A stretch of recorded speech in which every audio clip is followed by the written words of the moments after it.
Good morning, everybody. How you guys doing today? Hope you guys are doing good. I have been better. I was gonna come on here and kind of like fake a little bit of energy, and then I was like, you know what? I'm just gonna be real. I'm not doing so good. We've been in like a 5K kilometer, like I can't go outside 5 kilometers, basically. That's what I'm trying to say. You do feel kind of like trapped. Like it's been like months like this, and having a chronic illness, and yeah, I'm just not great, and I didn't want to come on here and pretend I was great, but I know filming will put me in a better mood, so yeah, let's just get into that instead. So this is actually a Friday favorites video. So the last Friday or the first Friday of the month, I do my monthly favorites, but I do them on a Friday, so I call them my Friday favorites. Every month I show you guys something new that I'm going to be trying for the next month. I usually do it at the end of the video, but I'm actually going to start with this because I'm just so excited about it. Okay, I got a pizza stone.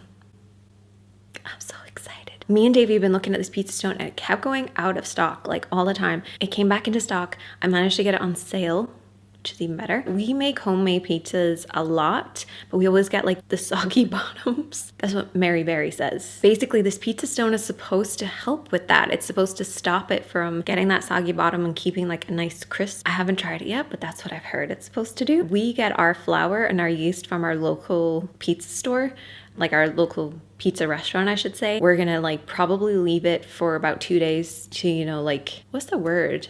Not ferment. So it gets like really elastic. And then I like to do the like knuckle thing. I'm not good at it. I'm getting there, but we're really excited about it. And you know what?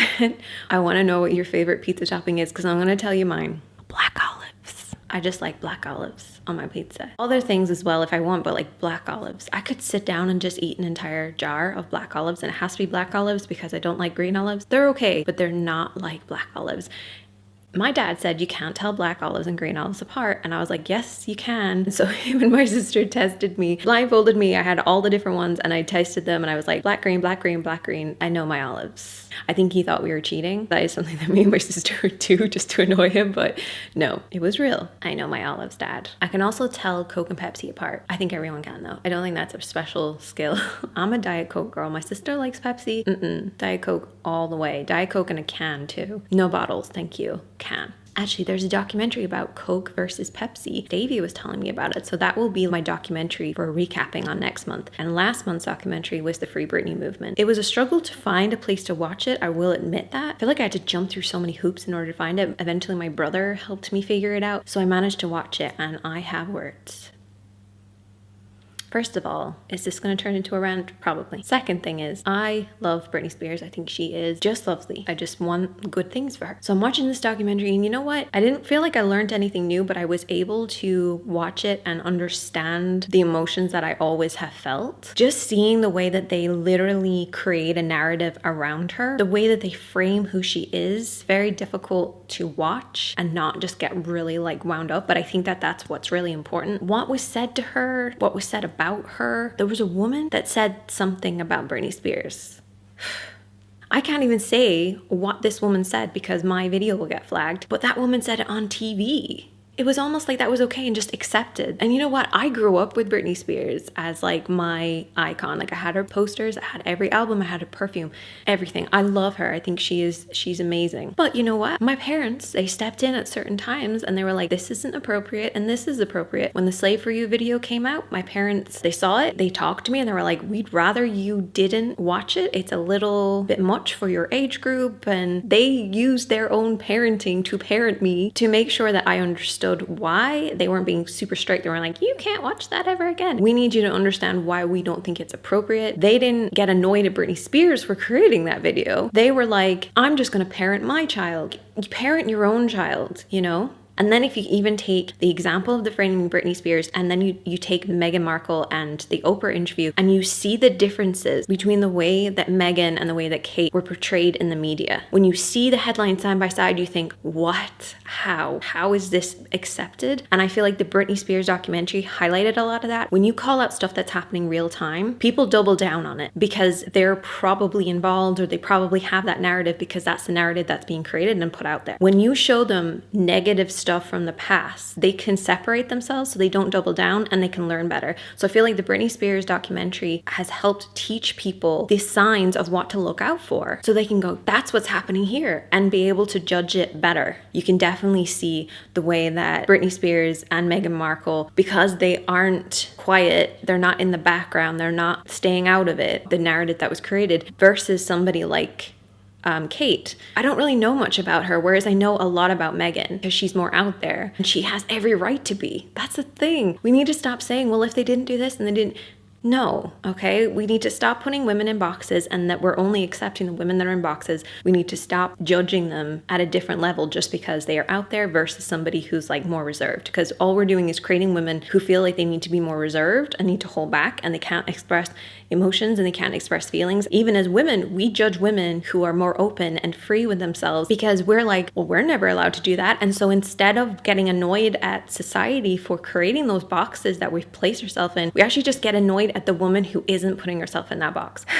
I'm gonna get in trouble for this. Did that all make sense? I don't know if any of that made sense. I just had a little bit of rant. Now that's only the first part of that entire thing. I feel like the whole Free Britney movement is a whole other issue completely, and definitely something that I feel like the actual documentary Framing Britney Spears only just touched on. I feel like we need an entire other one about the Free Britney movement, in my opinion, and also about conservatorship. Did I say that correctly? Yeah. John Oliver did a video on that actually, and if you don't know much about it, I would recommend trying there first because he does it in like bite size and helps you really understand it. I feel like that's a whole separate thing. This is less of a Friday favorite, more just me ranting. But anyway, it was a very good documentary. Highly recommend watching it. And I'm going to watch the Pepsi one next because that seems kind of more lighthearted, I think. If you want to recommend any documentary kind of style videos for me to watch, let me know. And also let me know your thoughts on anything that I said. And I apologize if I didn't probably word this correctly and put things out there. I'm not actually very good at that. I'm trying to learn. I'm better with bouncing off somebody. I feel like I need a co-host to help me with these things. Anyway, enough about all that. Let me actually talk about makeup. Because, yeah, this is the Makeup Chair channel. Favorites for last month, hands down, has to be the Up Cosmetics 5 Second Eyes. They have 3 shades, and I'm hopeful that they're going to come out with more shades because the formula is unbelievable. So these are these beautiful pots of pigment. They're not like a cream eyeshadow. Like, that's the thing. Like, they're like a creamy eyeshadow. You know, like a lot of cream eyeshadows I find are so creamy that they're actually more difficult to work with, whereas these are really easy to work with. That's, I think, why they call them 5 Second Eyes, because it's literally, I have it on today. I have smoked bronze on my eyes, and I literally just put it all over and then just blend in a little bit of liner, done. They're really easy to work with. I actually did a full tutorial using them. I will link it up here and in the description box if you want to see it. I'll do more looks with the different shades. Like, I just love this. I feel like this kind of smoky look, I'm really enjoying it. Moving on, I have some book recommendations. So first of all, this guy. This is Stuff Happens. Now, I love decluttering. I love watching videos online where it like teaches you all about how to, you know, organize your house and all this kind of stuff. And I watch them a lot. I thought I kind of knew everything about it until I read this book.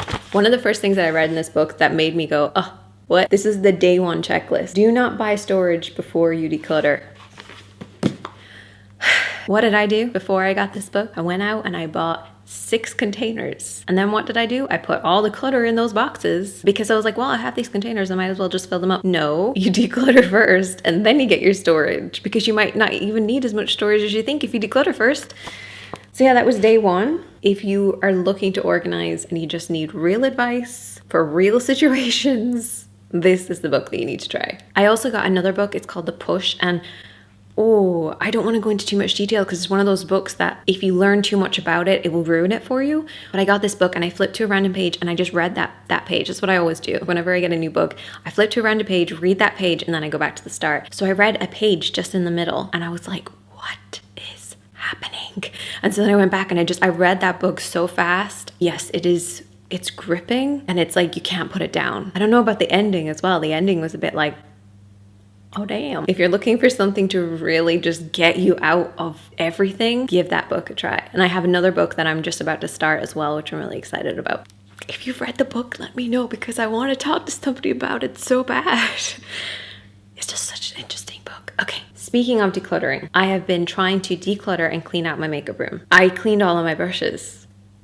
I'm super proud of myself. It felt like the biggest job until I started, and then it was fine. But you know what helped is the Blank Canvas Cosmetic soap. It is like a double cleansing soap. So like it breaks down the makeup, but it also like deep cleans it. I love it. So all I do is I get some water, I have my soap, it comes in like a tin. I wet my brush in the water, swirl it in the soap, and then just put it on a towel. And I keep doing that over and over until I get like a decent amount of brushes like done. And then I rinse them all at once. So much easier. And I think Blank Canvas actually have a Easter deal going on at the moment, so go and check that out. But that soap, ooh. And they also came out with their new sponges. Now, I swear by their sponges anyway. The only sponges I ever use are by Blank Canvas anyway. The shaping, they're so cute. They're so soft and bouncy and fluffy, and I love them. Give them a go too. I think that's all my Friday favorites. It's been a bit of a weird month this month. I've got my hands on my hips. It looks really weird on camera because you can't see my hips, but it's been a bit of a weird month. So having favorites has been a bit tricky. I haven't been really applying too much makeup, but I have been using this for date night, the cream pots for date night once a week. That's the only time I've been actually wearing makeup. This is my first time in ages I put makeup on, even though it's date night tonight, so I'm gonna keep my makeup on. I also wanted to mention this just real quick. This is the L'Oreal Dream Lens.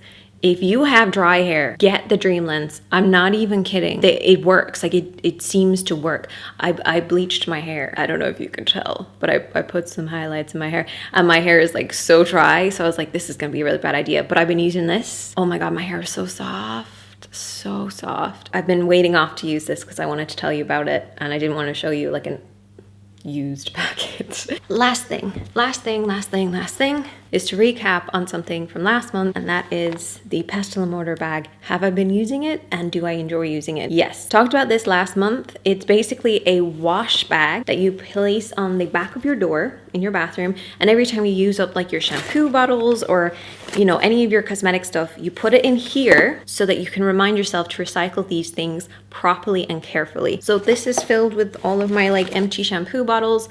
Oh, this is amazing, by the way. Hair Food Banana. Oh my God, me and Davey, we go through this stuff so much. This stuff as well. This Botanical Repair. Actually, there's still a little bit in that. Yes, that brings us to the end of the video. I've actually really enjoyed just hanging out with you guys today. I was only just thinking about it today. Because I know a lot of you and I talk to a lot of you, when I'm talking about stuff, I feel like I'm sending a voicemail to a friend, you know? Because I'm pretty sure of like what a lot of your reactions are gonna be because I know so many of you so well. Even though it feels like I'm talking to myself, which I am talking to myself, it doesn't at the same time because I know that I'm talking to particular people. Anyway, I hope you guys enjoyed this video. If you did, please give it a thumbs up. I'd really appreciate it. These videos aren't very popular on my channel, but I'm still going to do them because I just enjoy connecting with you guys. I will see you hopefully in a video really soon. As always, my friends, be kind to yourself. You're doing the best you can. We all are. And I'll see you in the next one. Bye.